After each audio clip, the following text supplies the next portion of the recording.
আসসালামু আলাইকুম। বাংলাদেশ আর ভারতের ক্রিকেট ম্যাচ তো দেখতেছেন, তাই না? অনেকে দেখতেছেন, অনেকে হয়তো দেখতেছেন না ব্যস্ততার কারণে।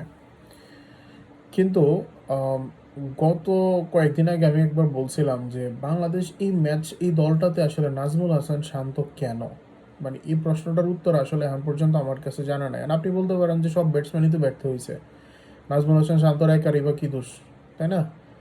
সব ব্যাটসম্যান ব্যর্থ হয়েছে সেটা এক কথা, এক ম্যাচে ব্যর্থ হয়েছে সেটা আরেক কথা, কনসিস্টেন্টলি ব্যর্থ হচ্ছে সেটা আরেক কথা। নাজমুল হোসেন শান্ত গত 2024 সালে কয়টা টেস্ট ম্যাচ খেলছে আপনারা জানেন? টোটাল 8টা টেস্ট ম্যাচ খেলছে। এই 8টা টেস্ট ম্যাচের মধ্যে নাজমুল হোসেন শান্ত রান করছে কত জানেন? দাঁড়ান আমি দেখে বলি। 110 রান।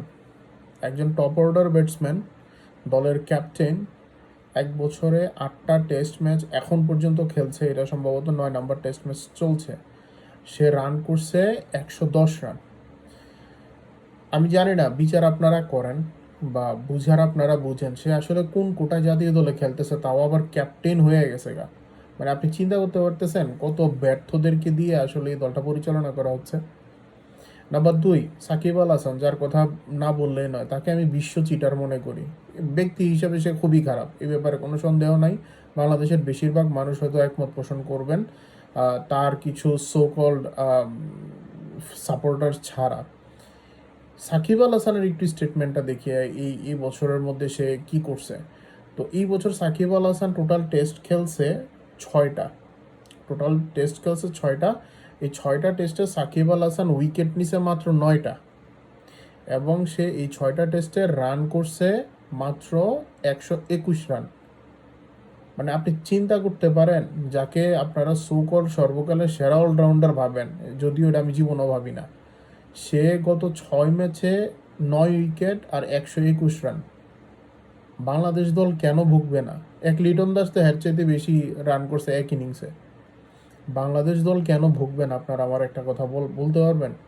এই সমস্ত নামের ভারে চলা মানুষগুলারে না দূরে নিতে হবে। সত্যিকারের পারফর্মার যারা আছে, গিয়ে দেখেন তারা চান্স পায় না। কিন্তু এই সমস্ত যারা খড়গুটা আঁকড়ায় ধরে পড়ে থাকতে চেতেছে কিন্তু গদি ছাড়তে চেতেছে না, ঠিক আছে, তাদেরকে দলের মধ্যে দিয়ে দলের যেই একটা কোর জিনিস আছে, কোর জিনিসটাকে নষ্ট করা হচ্ছে, কালচারটাকে নষ্ট করা হচ্ছে, ফিউচার জেনারেশনের কাছে একটা বাজে বার্তা যাচ্ছে। এই কারণে আমাদের দেশ থেকে না চাটুকারিতা কখনো দূর হয় না, জানেন? এরা চাটতে চাটতে একটু পর্যন্ত আসছে। কথা বুঝতে পারছি? সো ভালো থাকেন। জানি না পরবর্তীতে টেস্টে বাংলাদেশ আদৌ ভালো করবে কিনা, কোনো জানি না।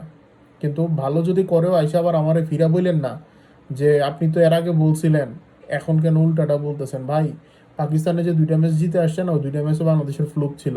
আপনি বিশ্বাস করেন আর না করেন, ঠিক আছে, ওই 2টা ম্যাচ ফ্লুক ছিল, এই কারণে বাংলাদেশ জিতে গেছে গা। আপনি দেখেন ভারতের লগে একটা ম্যাচও জিতে কিনা, আপনি দেখেন পরবর্তী সিরিজগুলোতে বাংলাদেশ জিতে কিনা।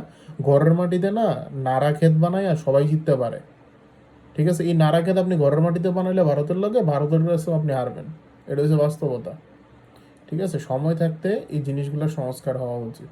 ভালো থাকবেন সবাই। আল্লাহ হাফিজ। আসসালামু আলাইকুম।